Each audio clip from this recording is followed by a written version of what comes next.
예루살렘과 사면 성읍에 백성이 평온히 거주하며 남방과 평원에 사람이 거주할 때에 여호와가 옛 선지자들을 통하여 외친 말씀이 있지 않느냐 하시니라. 만군의 여호와가 이같이 말하여 이르시기를 너희는 진실한 재판을 행하며 서로 인애와 긍휼을 베풀며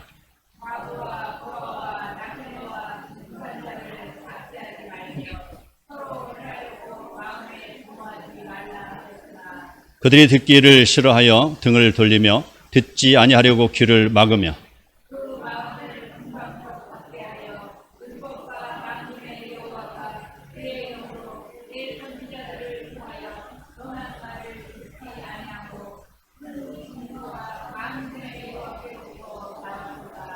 내가 불러도 그들이 듣지 아니한 것처럼 그들이 불러도 내가 듣지 아니하리라.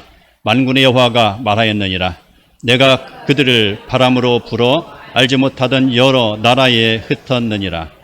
그 후에 이 땅이 황폐하여 오고 가는 사람이 없었나니 이는 그들이 아름다운 땅을 황폐하게 하였음이라 하시니라. 아멘. 추운데 여러분 많이 오시는 길 힘들으셨죠? 좀 더 눕고 싶고 자고 싶고 좀 더 쉬고 싶은데 날씨는 춥고 이런 때, 그런데 우리가 하나님의 전으로 오는 것은 하나님의 백성이기 때문에 아마 예배드리는 자의 삶을 살기 위해서 오는 것이 아닌가. 이 자리에 오신 성도님들 주님의 이름으로 다 환영합니다. 자, 우리는 신앙생활 할 때 이스라엘의 역사를 우리는 잊어버릴 수가 없습니다. 이스라엘의 그런 신앙이 어찌 보면은 현대에 이르러서 우리의 신앙이 되어가고 있는 것이죠. 그래서 그 하나님이 이 땅을 만드셨고 그 중심부에 이스라엘을 바로 세우셨다라는 것입니다. 그 이스라엘의 역사를 통해서 지금도 하나님은 세계 만방의 그런 민족들을 주관하시고 계신다는 것입니다. 그런데 그 이스라엘이라는 그런 나라는 과연 하나님으로부터 커다란 복을 받았음에도 불구하고 어떻게 살았어요? 바로 생육하고 번성하라는 그런 명령을 들었음에도 불구하고 그들은 자기 자신들의 죄악으로 인해서 나라가 부둥강이 나버렸죠. 그리고 북이스라엘은 BC 722년에 아수르에게 완전히 멸망해버렸고 남유다는 586년에 바벨론의 포로가 됐다라는 것입니다. 자, 오늘의 말씀은 그 포로된 유다의 백성들이 다시 회복이 돼서 그 유다 땅으로 돌아온 이후에 그런 내용이 되는 것입니다. 자, 우리가 이사야서를 통하여서 그 유다 민족이 바벨론에 70년 동안 포로 생활을 할 것이다 라는 말을 많이 들어왔죠. 자, 586년에 망했고 그들은 1차 포로가 BC 605년 1차 포로가 진행이 됐어요. 그래서 1차, 2차, 3차까지 끌려간 것이죠. 그래서 586년도는 완전히 망했다라는 거예요. 그래서 1차 포로로 끌려간 시점으로부터 70년이 되는 해, 바로 BC 536년에 성전이 재건이 시작됐다. 그래서 스룹바벨 성전이라고 합니다. 그래서 바로 첫 번째 끌려가던 해부터 시작해서 성전이 건축되기 시작한 해가 딱 70년이에요.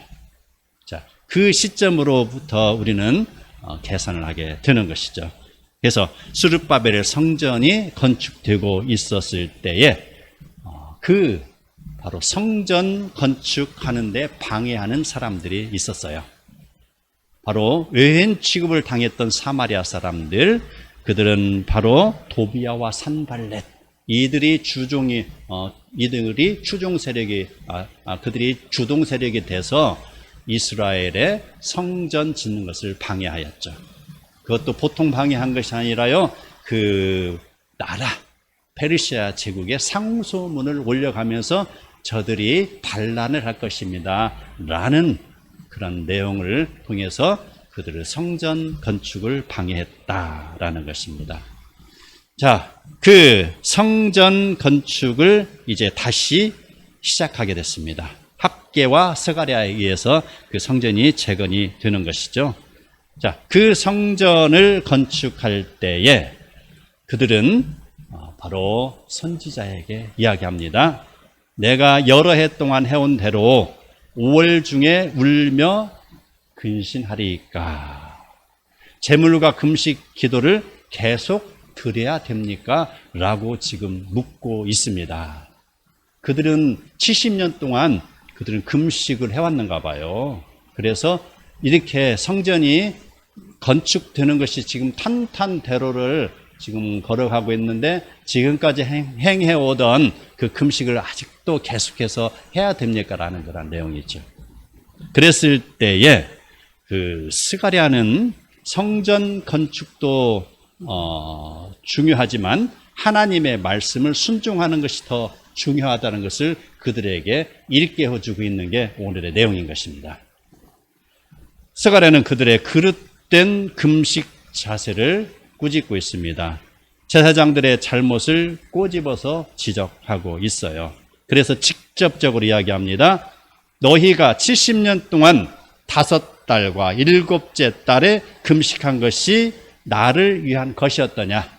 하나님을 위한 것이었더냐라는 질문인 것이죠. 그리고 말합니다. 온 땅의 백성과 제사장들에게 이르라. 70년 동안의 금식이 하나님을 위한 것이 아니라 자신들의 소원을 이루기 위함이다 라고 1장 12절에 써 있습니다. 그러면 그들이 무슨 금식을 했기에 이러한 말을 스가랴로부터 듣는 것이죠. 자, 우리는 역사를 거슬러 올라갑니다. 우리는 시드기야 왕이라는 그 남유다의 마지막 왕의 행적을 통해서 그 내용을 풀어갈 수 있는데, 자, 시드기야는 끝까지 바벨론 군대에 저항한 왕입니다. 그래서 항복하시오 라는 말을 들었지만 항복 안 해 끝까지 거절했죠. 그러다가 그 시드기야가 어땠어요? 한거하다 못해서 포위망을 뚫지 못하고 이제 온 백성이 마지막 식사를 합니다. 이제 이 음식을 먹고 나면 우리는 이제 굶어 죽는다라는 것입니다. 그랬을 때 시드기야는 무엇을 택했습니까? 바로 성전 밑에 동굴이 있잖아요. 그 나라의 돌들은 좀 약해요. 약해서 쉽게 돌을 바로 끄집어낼 수 있어요. 끊어낼 수 있어요. 채석강이 예루살렘 성 아래에 있다는 것입니다. 그 아래에 바로 비밀 통로를 통해서 바로 비밀 성문을 열고 포위망을 뚫고 밤중에 도망쳤다라는 것입니다. 밤중에 도망칩니다. 자기의 고관 대작들을 데리고 군사를 데리고 도망쳤으나 그 다음 날 여리고 평원에서 붙잡혀 고난을 치르게 됐죠. 자, 그 내용들이 바로 백성이 금식하는 것에 대한 원인을 제공하는 것입니다. 10월 금식, 4월 금식, 5월 금식, 7월 금식이 있어요. 자, 10월 금식은 시드기야 왕 9년에 예루살렘이 포위되기 시작한 날을 기념하기 위한 금식이고요. 또 1년 반 정도의 한거하다 지쳐서 이제 조금 전에 이야기했던 시드기야가 붙잡힌 날, 바로 예루살렘이 바벨론에 의해서 점령된 날을 기념하기 위해서 4월 금식이 있었습니다. 그 다음에 바로 5월 금식은 그 해 5월 달에 5월 7일이죠. 예루살렘 성전이 바벨론의 군인들에 의해서 파괴되었습니다. 불탔습니다. 이걸 기념하기 위해서 5월 금식이 있었고요. 또 7월 금식이 있었습니다. 자, 바벨론에서 그 유다를 통치하기 위해서 그다랴라는 총독을 파견하였는데 그가 유다 백성들에 의해서 피살이 됐습니다. 그 피살된 이후에 유다 백성들은요 처참하게 학살을 당했습니다. 바벨론으로부터. 그날을 기억하기 위해서 7월 금식이 있었다라는 것입니다. 자, 그 중에 그 스가랴는 5월과 7월 금식하였다는 것을 지금 찍어서 이야기하고 있는 것입니다. 그들이 왜 금식을 했어요? 자기네들의 그런 고난스러웠던 걸 기억하기 위함이잖아요. 그 스가랴는 말합니다. 너희들이 하나님을 음성을 듣기 위하여서 금식하였느냐? 이 땅에 믿지 않는 백성들을 바라보며 슬퍼하면서 그들을 하나님의 나라로 인도하기 위하여 금식하였느냐? 아니면 하나님이 떠난 것에 대하여 슬퍼하며 금식하였느냐? 너희들이 금식한 것은 예루살렘 성전이 불탄 것과 동족이 살육당한 사실을 슬퍼하며 금식한 것이 아니었더냐? 라고 지금 되묻고 있는 것입니다. 우리는 금식할 때 무엇을 위해서 금식을 해야 됩니까? 금식한다는 것은요, 우리가 일반적으로 기도한다는 그 상황 넘어서는 것입니다. 금식한다는 것은 금식하며 기도하는 내용이겠죠.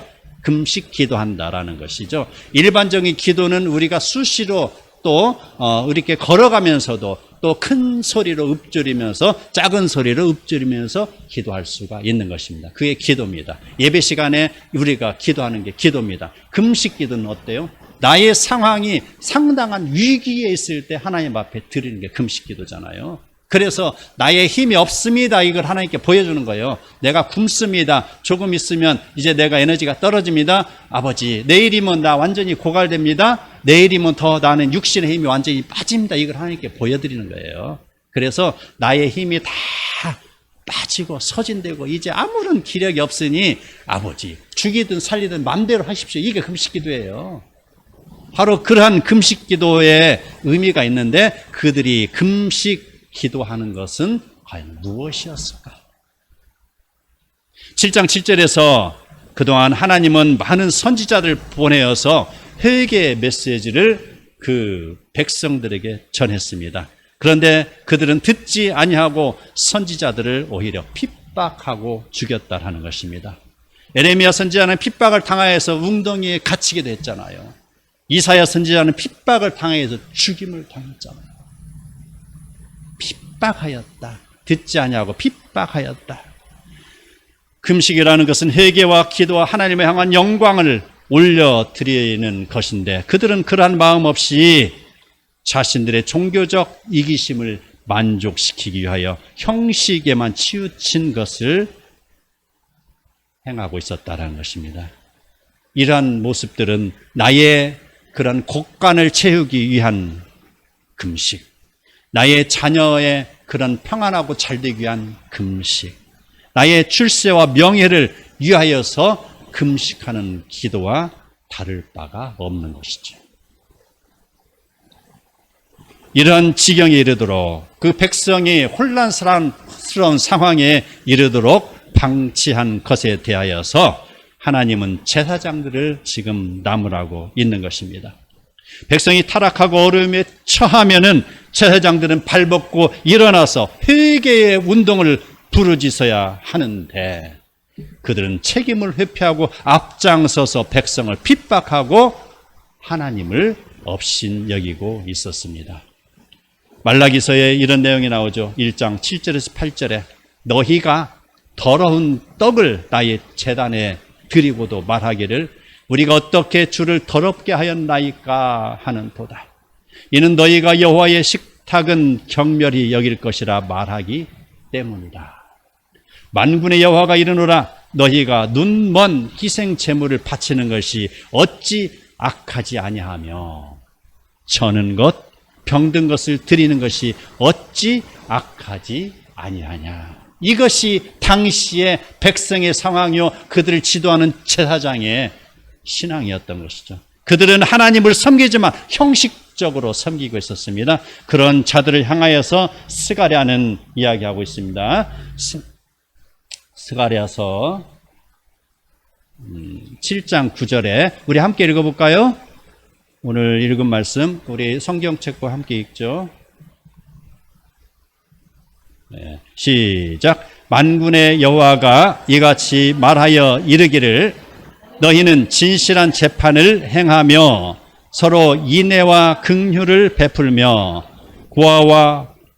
과부와 고아와 나그네와 궁핍한 자를 압제하지 말며 서로 해하려고 마음에 dom하지 말라 하였느니라. 예, 바로 지금 자기에게 와서 그 금식을 고만해도 되겠냐고 하는 그 제사장들을 향하여서 지금 스가랴는 이야기하고 있습니다. 진실한 재판은 과부와 고아와 궁핍한 자를 압제하지 말고 서로 해하려고 마음을 도모하지 말며 인애와 긍휼을 베푸는 것이다 라는 것입니다. 어머니의 마음으로 그들을 돌보는 것이고요, 바로 신적인 사랑으로 그 백성을 돌보라 하는 내용이 되는 것입니다. 그런데 그 당시의 사람들은, 제사장들은 전혀 다른 생각을 하고 다른 행동을 벌이고 있었다라는 것입니다. 잠언 17장 23절에 보면은 악인은 사람의 품에서 뇌물을 받고 재판을 굽게 하느니라 라는 말이 나옵니다. 자, 사람의 품에서 뇌물을 받고 재판을 굽게 하는 것이 악인이었잖아요. 그런데 지금 그 당시 스가랴가 이야기하고 있는 당시의 재판장들이 지금 똑같은 상황을 연출하고 있어요. 바로 사람의 품에서 뇌물을 받고 재판을 굽게 하며 그들은 바로 저런 그런 양을 바치고 그 다음에 눈먼 양을 지금 바치고 있습니다. 이러한 모습들은 아마 그들은 바로 선인이 되기는 그런 것 같습니다. 하나님은 선한 사람을 원하시잖아요. 기독교는 선과 악의 대결입니다. 세상에서는 바로 선악 간의 중간에 타협이라는 것이 있죠. 그러나 기독교에서는 타협은 없습니다. 분명하게 바로 빛이 있고 어둠이 있으면은요, 어둠의 곳에 빛이 가서 어둠을 서서히 몰아내는 것이 아니에요. 빛이 들어가는 순간에 어둠은 사라지는 것입니다. 바로 악한 곳에 선이 들어가면 선이 그곳을 비추는 것이에요. 바로 선악 간에 우리는 존재하지만 그 속에서 우리는 분명하게 이분법적인 원리에서 분명히 하나님만을 바라봐야 된다라는 그런 내용이 되는 것입니다. 세상의 윤리도 올바름을 이야기하고 있는데 하물며 하나님을 믿는 사람들이 뇌물을 먹고 재판을 굽게 하는 것, 이것은 도저히 용납받을 수 없는 사실입니다. 실컷 도둑질하고서 또 사기치고요, 또 남의 것을 갖다가 도둑질하고 남의 것을 빼앗고 강도질을 하고 입을 싹 씻고 아무 일도 없었던 것처럼 포장을 합니다. 깨끗이 목욕을 하고 옷을 깨끗한 옷으로 갈아입고 경건한 채 하며 거룩한 채 하며 폼을 재고 금식하는 것, 하나님이 듣지 아니하신다라는 내용이죠. 그러한 자들에게 이제 하나님께서 말씀하십니다. 내가 불러도 너희가 그동안에 듣지 아니하였고 듣기 싫어서 등을 돌리고 마음이 금강석같이 딱딱하게 굳어서 율법과 여호와가 옛 선지자들 통하여 전한 말을 너희가 듣지 아니하였다. 그러므로 이제 나는 너희에게 너희가 불러도 내가 듣지 아니하겠다. 너희를 나는 모른다 할 것이다. 너희를 바람에 훅 불어서 알지 못하는 여러 나라에 흩어버리리라 라는 그런 말씀을 하시는 것이죠. 이미 한번 흩어짐을 당했죠. 바벨론의 포로가 되고 아수르에게 종말을 구했잖아요. 그 흩어짐을 당한 사람들, 과연 거기에서 마지막 종지부가 찍혔습니까? 아닙니다. 그들은 회개하지 않고 있을 때 하나님은 다시 그들 백성, 바로 300만 명의 유대인을 127개 주, 페르시아의 주에 분산해서 거주하게 했습니다. 그것이 디아스포라라고 했습니다. 우리나라도 지금 디아스포라 많죠? 우리나라는 600만 명이에요. 세계에 흩어져 있는 우리나라 백성들. 그것 때문에 어찌 보면 하나님의 섭리가 한류의 열풍을 일으키라는 것인지도 모르겠으나 여하튼 간에 그 당시 300만 명의 유대인들이 바로 127개 주에 분산해서 거주했다라는 것입니다. 하나님이 바람을 훅 불어서 너희 민족을 흩으리라 라는 내용입니다. 이 모든 것이 하나님의 섭리 가운데서 이루어지는 것, 이것이 되겠습니다. 자, 이런 말씀을 들었을 때 그들은 바로 성전에서 동물을 잡아서 제사를 드리는 예배의 형식은 취하고 있었으나 아직도 그들은 회개하지 않고 있었습니다. 더러운 떡과 눈먼 희생 제물을 계속 바치고 있었습니다. 하나님이 그들의 제사를 결코 받지 아니하십니다. 하나님은 말씀하셨습니다. 고아와 과부와 가난한 자를 도우라고 말씀하신 것이죠. 그럼에도 불구하고 그들은 고아와 과부와 궁핍한 자를 압제하며 그들의 소유를 빼앗고 그들은 다시 자기의 모습을 감추고 주일이 되었으니 다시 포장을 합니다. 거룩으로 포장을 하고 주님 앞에 나와서 제사를 드리는 것처럼 예배를 지금 드리고 있는 것이죠. 그러한 자들의 예배를 하나님이 받지 아니하신다라는 내용이 되는 것입니다. 순종과 회개가 없는 형식주의 예배는 아무런 쓸모가 없는 것이죠. 그러므로 우리는 바로 예배 드리러 올 때 어떠한 자세로 와야 됩니까? 예배 드리러 올 때는 누구나 다 죄인된 신분으로 이 자리에 오는 것입니다. 주님, 나의 죄를 용서하시옵소서라고. 예배 드리러 올 때 머리에다가 무슨 면류관 쓰고 여기에다 큰 배지를 달고 나 국회의원입니다, 나 대통령입니다, 나 시장입니다 하고 예배 드리러 와서 거들먹거리며 예배 드리는 것이 아니다라는 것입니다. 예배 드리러 올 때는 우리는 다 죄인이 됩니다. 바로 거룩하신 하나님을 바라보면서 우리의 죄를 회개하고 하나님 앞에 자복하면서 하나님께 고하는 것이죠. 기도하고 말씀 보며 하나님께 찬양하는 것, 이게 바로 예배입니다. 우리의 몸과 마음과 정성을 다해서 거룩하게 드리는 것, 이게 예배가 된다는 것입니다. 그러한 예배를 우리는 오늘 또 실천해야 될 것입니다. 성도가 당하는 문제의 근원적 해결은 바로 그런 제사가 아니고 순종과 회개에서 시작되는 예배라는 것입니다. 우리는 바로 금식보다 순종이 앞서야 되는 것을 알아야 됩니다. 우리가 알고 있는 사울 왕 있죠. 그들은 아멜렉과 그들의 모든 소유를 진멸하라는 그런 말씀을 듣고 전쟁에 출전했습니다. 그런 사람이 바로 전쟁에서 이기고 아멜렉 왕 아각을 사로잡았습니다. 그리고 양과 소의 가장 좋은 것과 어린 양의 좋은 것을 남기고 하찮은 것만 진멸하였다라고 쓰여 있습니다. 분명하게 그 선지자는 사무엘은 그에게 모든 소유물을 진멸하라고 하였는데 자기 마음에 드는 것을 살려줘서 그건 바로 그 자기의 포로 그 승리한 사람들이 가져가는 재물들이죠. 그런 것들 전과물 그것으로 취한 것이죠. 그러고 나서 그는 또 어떻게 했습니까? 그것도 부족해서 그가 아각 사람들과 아멜렉 사람들과 싸워서 승리한 걸 기념하기 위해서 사울은 당당하게 그곳에 기념비까지 세운 사람이에요. 내가 위대하다라는 것입니다. 나의 이름이 영원하다라고 지금 표시하고 있는 것입니다. 그는 자기 위에 높은 사람이 지금 없는 것이죠. 바로 높은 분의 명령을 지금 어기고 있는 것입니다. 그랬을 때 그는 또 사무엘에게 이야기합니다. 당신은 여호와께 복을 받으소서. 내가 여호와의 명령을 제대로 준행하였나이다 라고 지금 거짓을 말하고 있죠.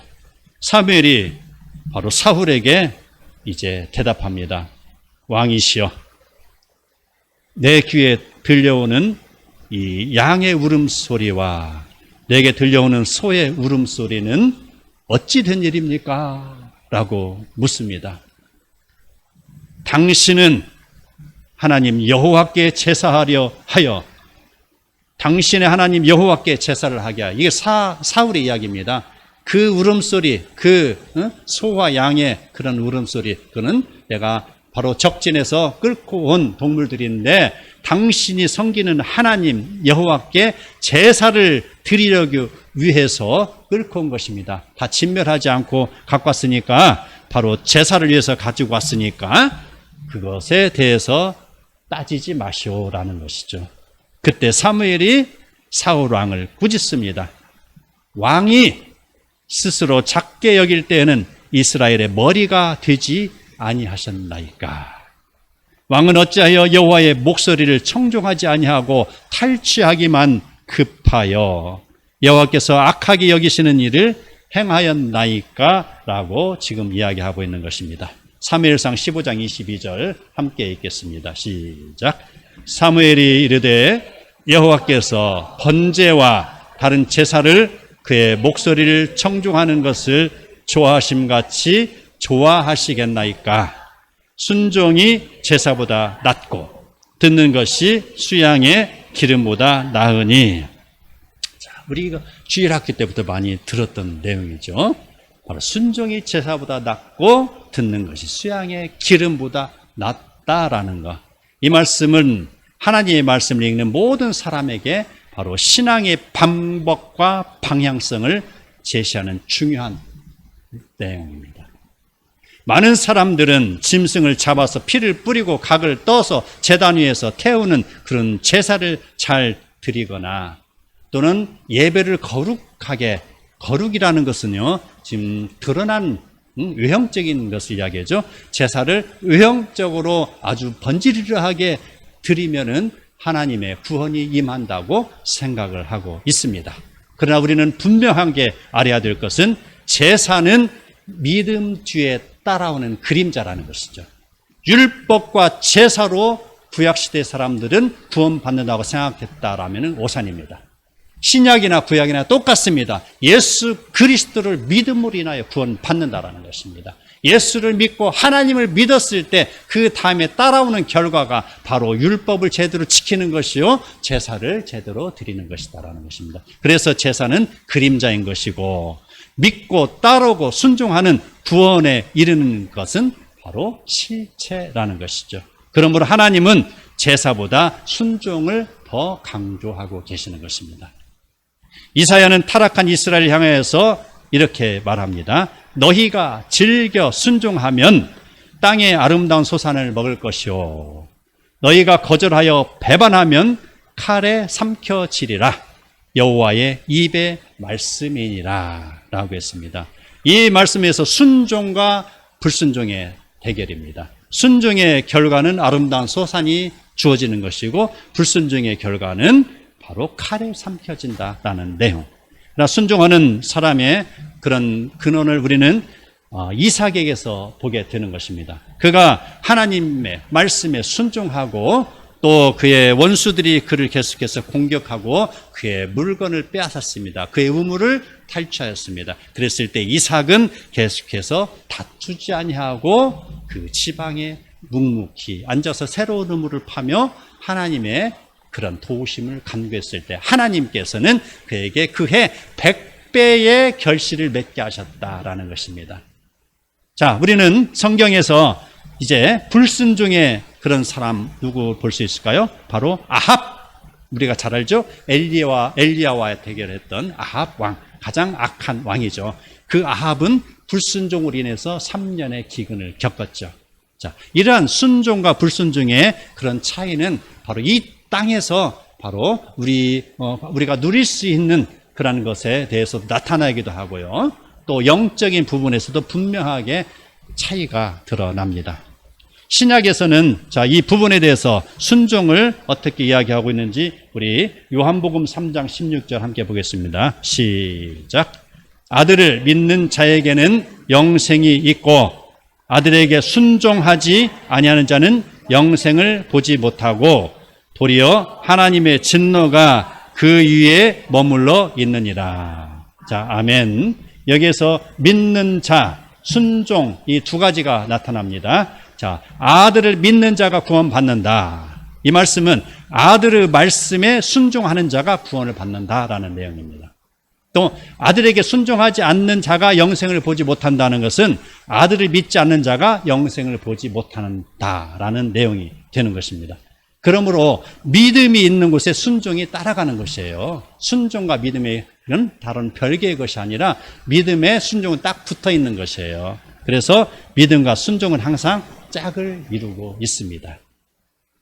우리는 바로 순종하는 사람이 어떻게 예배를 드려야 하는지 보도록 하겠습니다. 자, 우리 여수라는 지역에 가면 애양원이 있어요. 자, 여수 그 기차에서 내려서 한참 그 여천 전에는 해서 지나서 들어가면은 비행장이 있어요. 비행장을 한 바퀴 삥 우회해서 가다가 쭉 들어가면은 애양원이라는 곳이 나옵니다. 거기가 아마 신풍리일 거예요. 여천군 신풍리. 제가 대학교 때 한 4번 갔는데 우리 CCC에서 갔는데 그때 많이 은혜를 받고 온 곳입니다. 자, 거기에 가면은 손양원 목사님이 목회를 했던 그 애양원 교회가 있어요.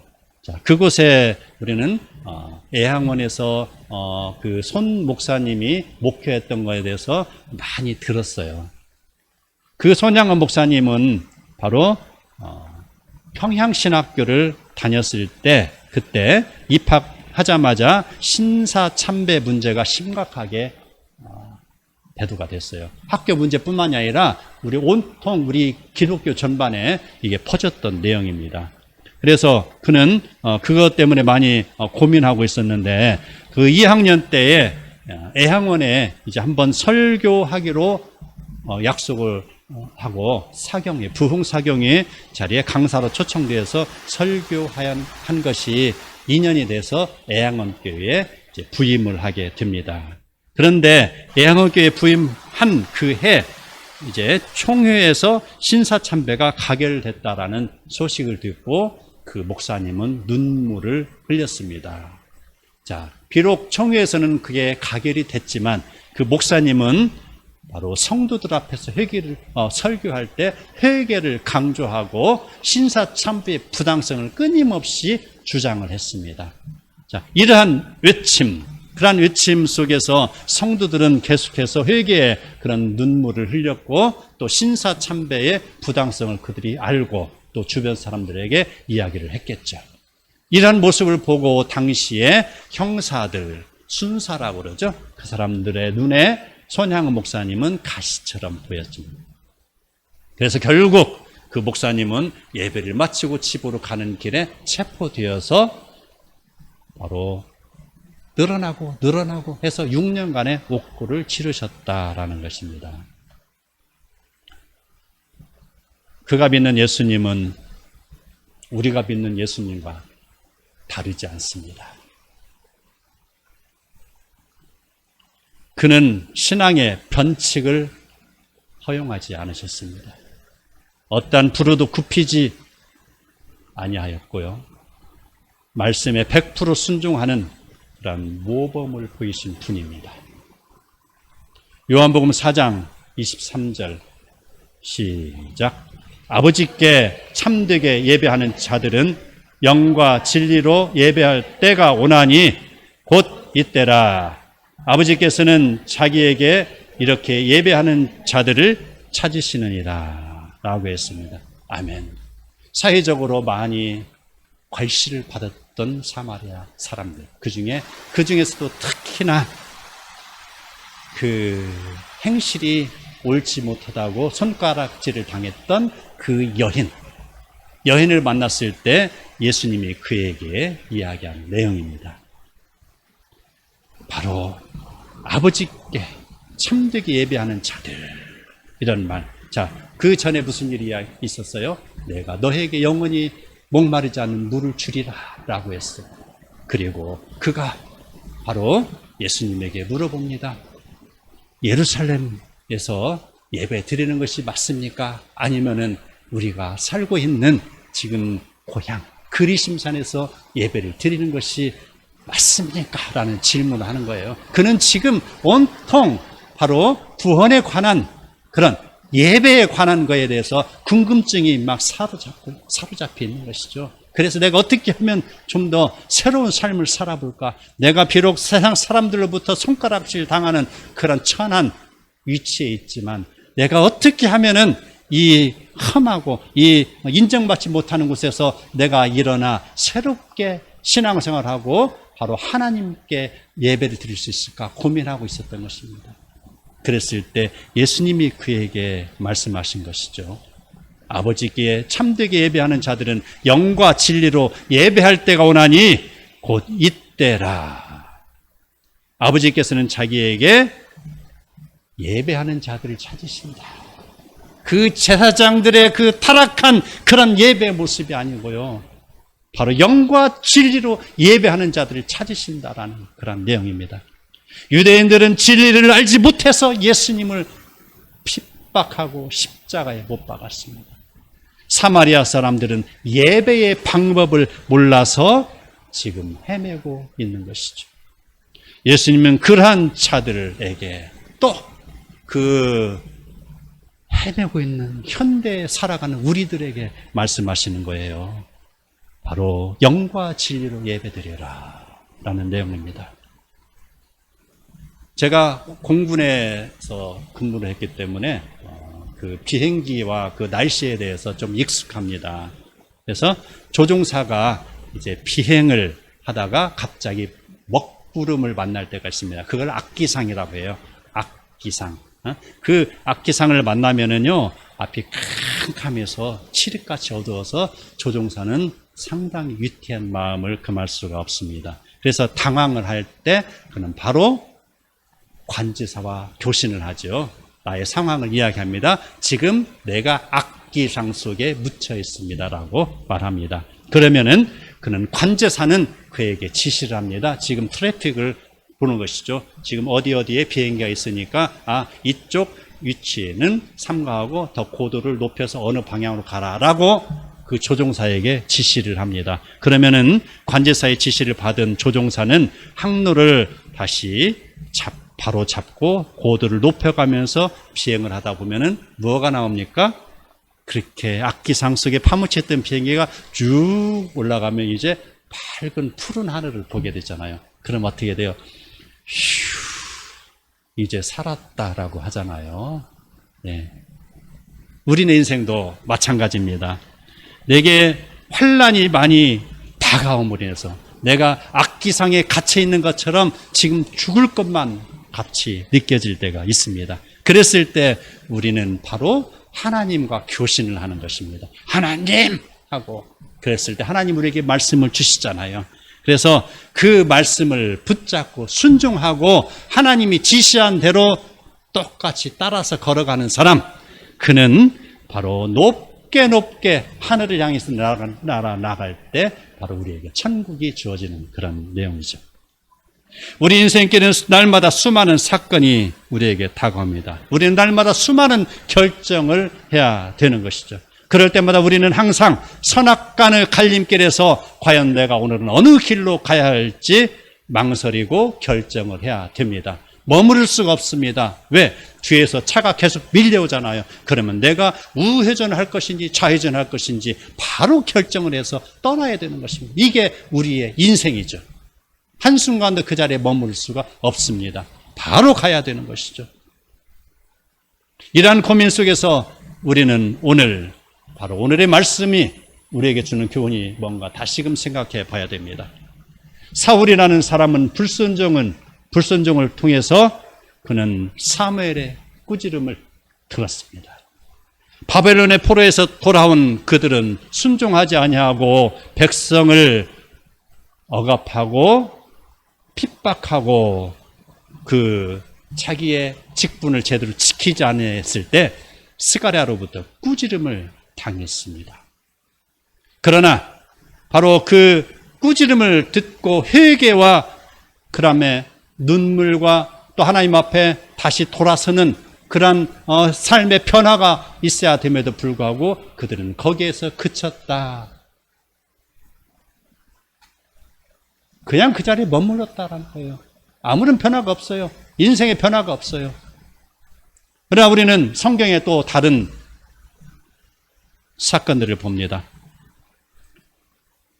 로마 황제를 숭배하라고 했을 때 거기에 대항했던 많은 우리의 신앙의 선배들, 그들은 어떻게 됐습니까?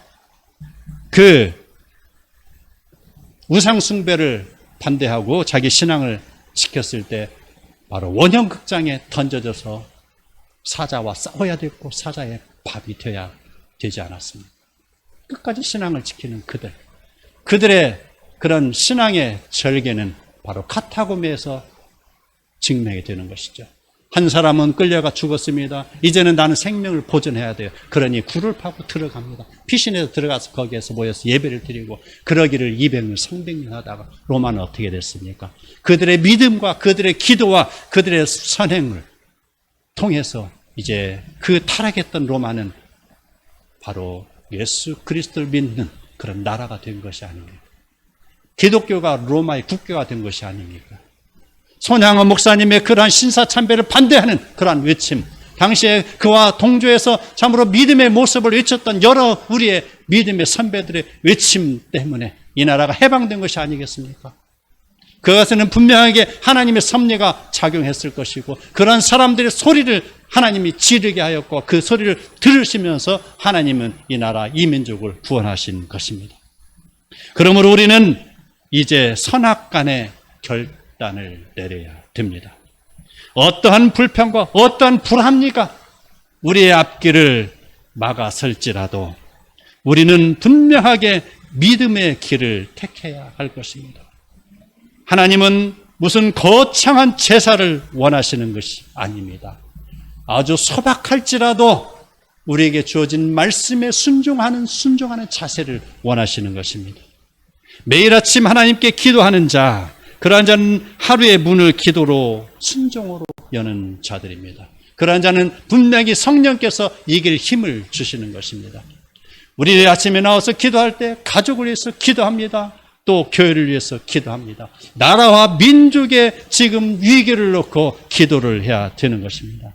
이처럼 우리의 삶이 하나님 앞에 순종으로 드려질 때 하나님이 우리의 삶에 개입하실 것입니다. 우리가 순종함으로 인하여서 하나님의 임재를 기대하며 우리가 하나님의 나라와 의와 평강의 길로 다 들어서는 그런 복된 성도 되시기를 축원합니다.